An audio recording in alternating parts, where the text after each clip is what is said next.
Bom dia, irmãos queridos, nesta quarta-feira, dia 12 de agosto. Bom dia, queridos irmãos e irmãs. Vamos juntos meditar o Evangelho de São Mateus, capítulo 18, versículos de 15 a 20. A correção fraterna, prumo da comunidade. Da mesma forma que um pedreiro não pode edificar nada direito se não usar o prumo, assim uma comunidade não pode ser edificada sem o prumo da correção fraterna. Um grupo de pessoas omissas que não tem a coragem de falar a verdade uma para a outra nunca edificará uma boa comunidade. Infelizmente, acontece muitas vezes que se murmura pelos cantos, mas ninguém tem coragem de apontar humildemente o erro do irmão. São Mateus, nesse trecho, mostra uma técnica do amor exigente, que se chama correção fraterna, feita com humildade e coragem, comunitariamente. Quem corrige deve estar disposto e feliz de ser corrigido por sua vez. Somente assim a comunidade se colocará a prumo.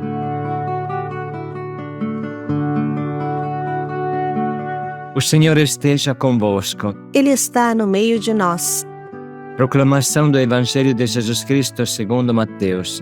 Glória a vós, Senhor. Naquele tempo, Jesus disse aos seus discípulos: Se o teu irmão pecar contra ti, vai corrigi-lo, mas, em particular, a sós contigo. Se ele te ouvir, tu ganhaste o teu irmão.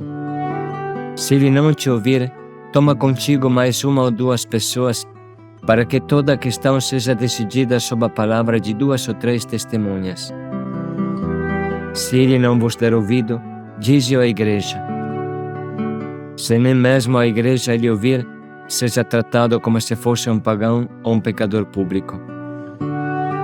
Em verdade vos digo, tudo o que ligardes na terra será ligado no céu, e tudo o que desligardes na terra será desligado no céu.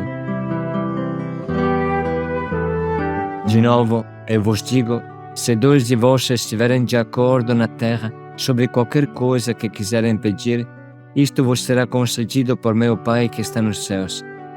Pois onde 2 ou 3 estiverem reunidos em meu nome, eu estou ali no meio deles. Palavra da salvação. Glória a vós, Senhor.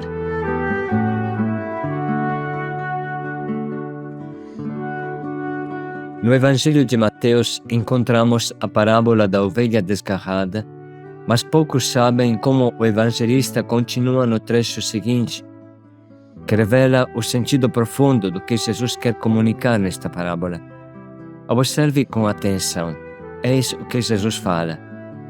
Que vos parece, se alguém tiver 100 ovelhas e uma delas se extraviar, não deixará as 99 nos morros para ir à procura daquela que se perdeu?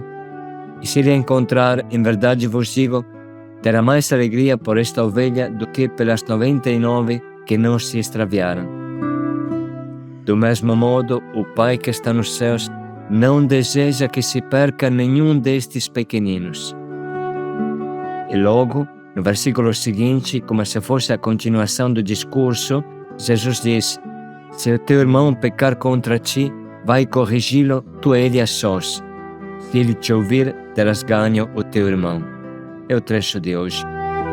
É claro que Jesus tinha no coração estas pessoas que se extraviam, que se perdem, que erram, quando ele fala de pequeninos. A sequência desses trechos mostra com clareza que a correção fraterna é buscar esta ovelha desgarrada para que se salve. É importante também lembrar que o trecho que segue a estes é a parábola do servo cruel que não perdoa o seu colega que lhe deve uma mixaria, depois que o seu patrão lhe havia perdoado uma fortuna enorme. Será a meditação de amanhã. Pois bem, vamos agora refletir e deixar que este trecho nos ilumine. onde 2 ou 3 estiverem reunidos no meu nome, eu, Jesus, estou no meio deles. Essa é uma verdade maravilhosa. Jesus não está presente no meio de nós somente na Eucaristia, mas também em todo lugar onde 2 ou 3 estão reunidos no seu nome. Você entende a dignidade altíssima da comunidade? Ela torna Jesus presente. A comunidade gera Jesus no seu meio, quando está reunida no seu nome. Quando acontece alguma coisa que sai da comunhão, não se trata de justiçar o irmão que errou, mas de ganhar novamente esse irmão, como fala o Evangelho. Por isso, para reconstituir a comunhão, precisa se aproximar desse irmão pessoalmente e esclarecer, corrigir humildemente. Esse gesto recostura, reconstrói a comunhão que foi rasgada e Jesus continua a triunfar no meio de nós.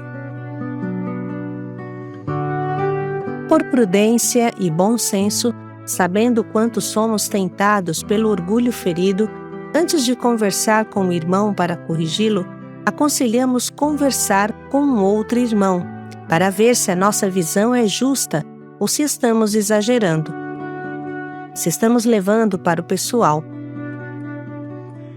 Se esse irmão nos confirma, então podemos procurar o irmão que deve ser corrigido. Essa regra não infringe o segredo, mas nos dá o equilíbrio de que precisamos. Enfim, às vezes, quando o problema é grave, torna-se necessário pedir a ajuda dos coordenadores da comunidade, quando muitas pessoas são envolvidas e prejudicadas.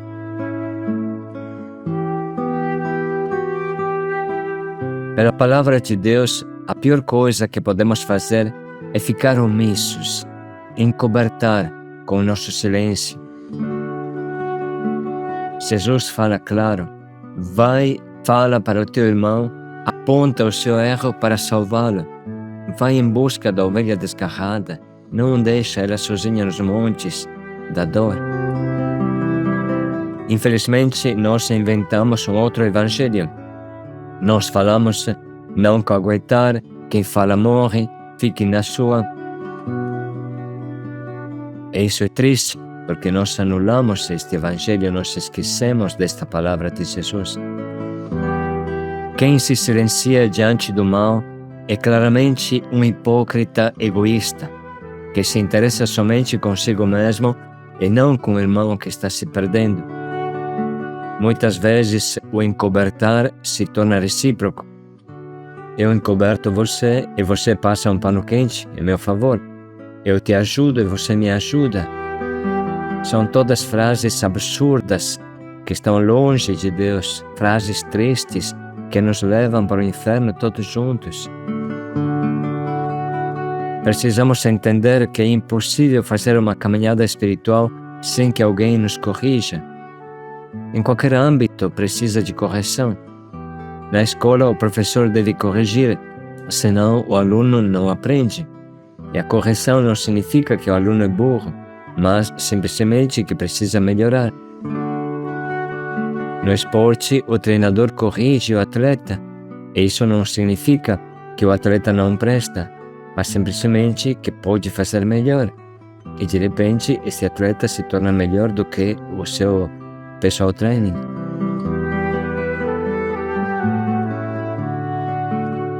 Nas nossas casas de acolhida, o pastor corrige o acolhido. O irmão pai corrige o servo e os pastores. E assim vai, para que todo mundo possa melhorar. Nas equipes de evangelização, o formador deve acompanhar com amor e, na verdade, o novo que entrou. O coordenador deve orientar os formadores e corrigi-los. Claro que precisa corrigir com amor e por amor, nunca por raiva ou para prejudicar o irmão. Por experiência, sabemos que a correção é uma das coisas mais difíceis do mundo e que nesse momento podem acontecer lacerações profundas, que podem durar anos, podem durar até a morte.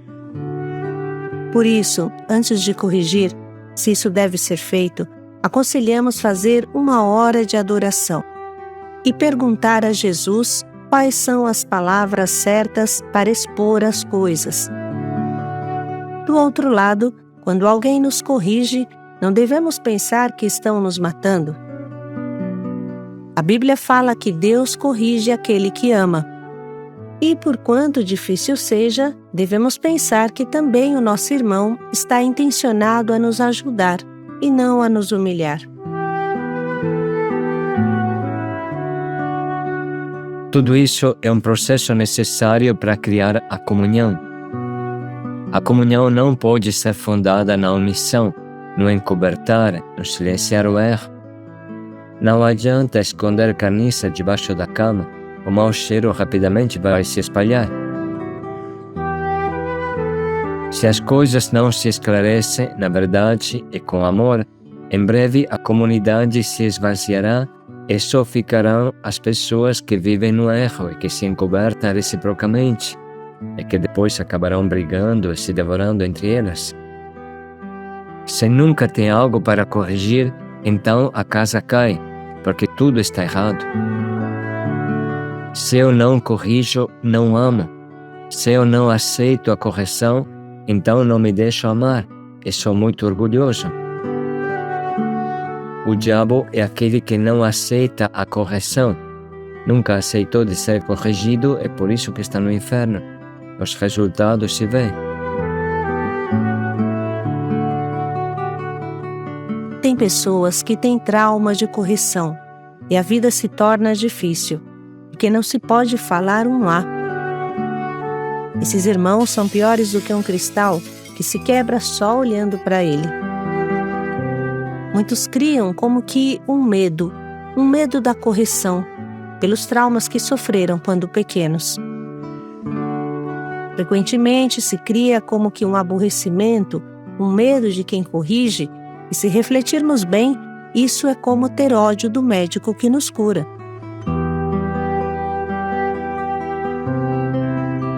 Quem ama não teme, diz São João. Se eu tenho medo de quem me corrige, isso é um sinal de orgulho, é um sinal que há pecado em mim e eu não quero arrancá-lo. Por exemplo, no paraíso terrestre, o medo de Adão e Eva nasceu somente depois do pecado. Tive medo e me escondi. Precisamos prestar muita atenção, irmãos, quando sentimos nascer em nós o medo da correção, porque no fundo é o medo originado pelo pecado, que busca sempre se encobertar.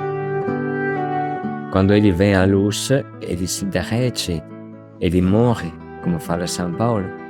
Quem é das trevas gosta da noite, mas quem é de Deus gosta da luz do dia.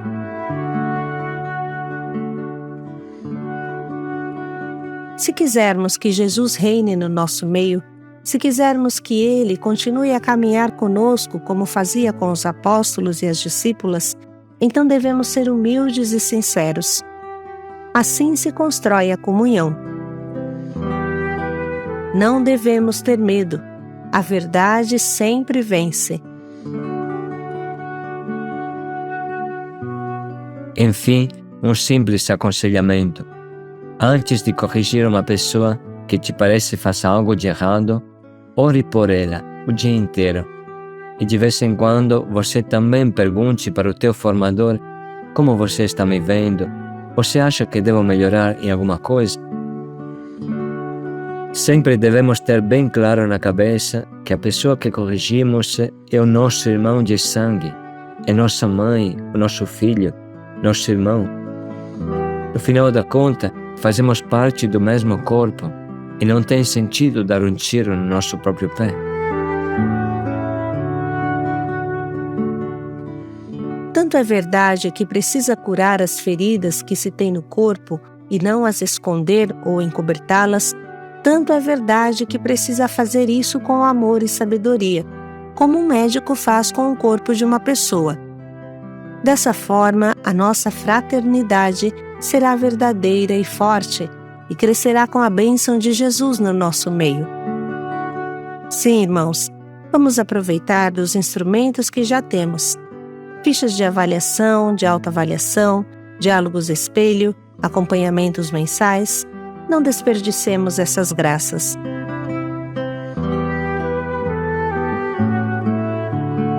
Esse breve diário não permite aprofundar mais, mas vamos ouvir de novo a palavra, para que penetre em nós e seja lâmpada para os nossos passos. Naquele tempo, Jesus disse aos seus discípulos: Se o teu irmão pecar contra ti, vai corrigi-lo, mas em particular a sós contigo. Se ele te ouvir, tu ganhaste o teu irmão. Se ele não te ouvir, toma contigo mais uma ou duas pessoas, para que toda a questão seja decidida sob a palavra de 2 ou 3 testemunhas. Se ele não vos der ouvido, dize-o à igreja. Se nem mesmo a igreja lhe ouvir, seja tratado como se fosse um pagão ou um pecador público. Em verdade vos digo, tudo o que ligardes na terra será ligado no céu, e tudo o que desligardes na terra será desligado no céu. De novo, eu vos digo, se 2 de vós estiverem de acordo na terra sobre qualquer coisa que quiserem pedir, isto vos será concedido por meu Pai que está nos céus. Pois onde 2 ou 3 estiverem reunidos em meu nome, eu estou ali no meio deles.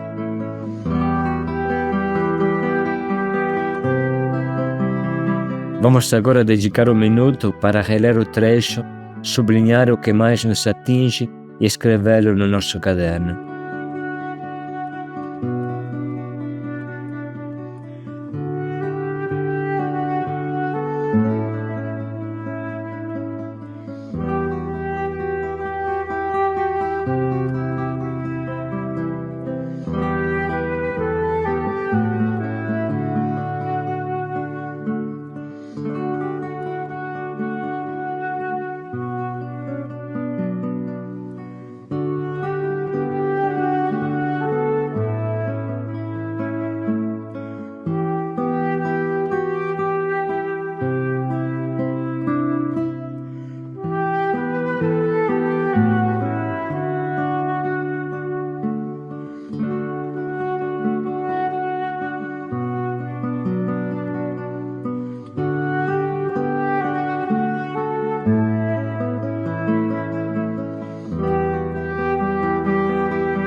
Estamos agora prontos para escolher o nosso propósito, que nos leve a refletir sobre os nossos relacionamentos.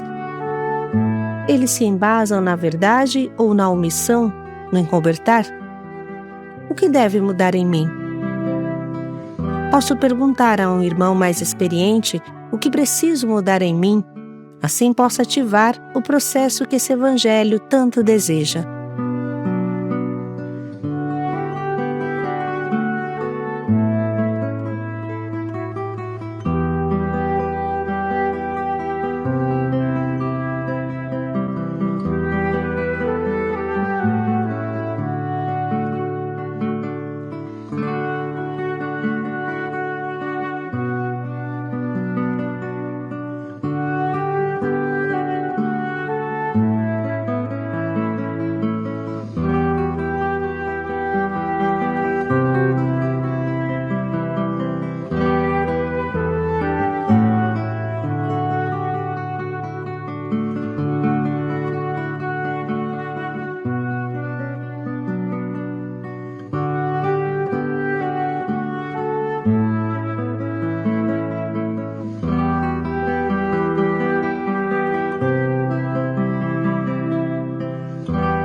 Vamos parar mais um minuto para pensar bem em como podemos colocar em prática o nosso propósito.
O Pai não quer que se perca nenhum desses pequeninos.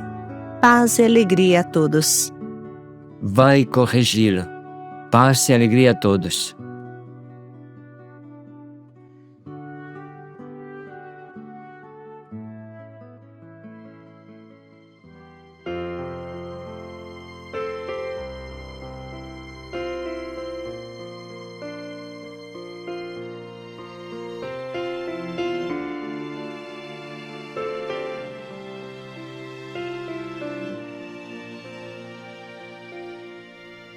Onde estará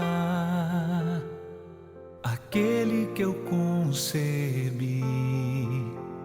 Confiei aos cuidados teus e agora não está aqui.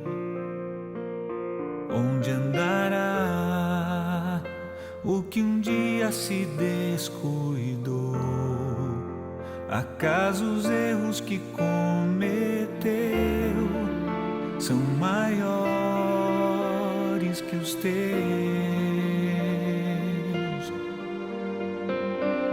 Onde se esconde aquele que foi difamado? Não pudeste limpar ao menos seu nome. Olha, sou eu, se ele sofre, sou eu.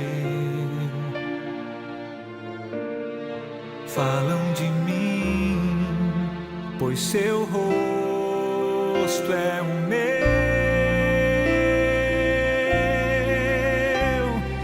Como receberás o sol no outro dia? A luz te lembrará o semblante dele. Em cada manhã verás sua imagem, até que consoles o meu coração. Onde está o teu irmão?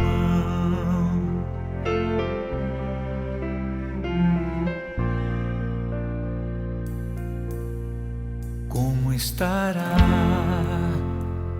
aquele que adoeceu quando a enfermidade chegou? Teu compromisso acabou. Como andará o que era de tua casa? Novamente responderás: acaso sou eu, seu guarda? Braços fortes te dei pra levantá-lo. Meu amor eu te dei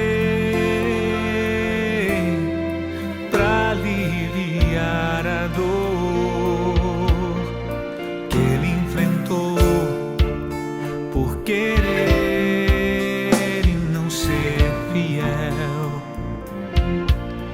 mas igual a ti, Ele espera o céu.